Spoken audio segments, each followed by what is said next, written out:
কি নাম তোমার? অহনা। তাহলে হয় না। আর বলো রাহি। আর রাহিটা বলে দাও। রাহি না, হয় না। তোমার নাম হয় না, সেটা আবার কিরকম নাম? বলে আমার নাম অহনা, হয় না। তুমি তো হয়ে গেছো। বলো অহনা, হয় না। গুল্লা, এটা আদি দাও। গুল্লা না, তাহলে অহনা, হয় না।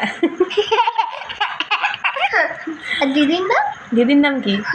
ওর নামও হয় না, মানে হয় না নাম্বার 1, হয় না নাম্বার 2 নাকি? আর রাহি কেমন করে হাসে? মানে হাসে কেমন করে রাগ করে? রাহি রাগ করে? বাবা রে,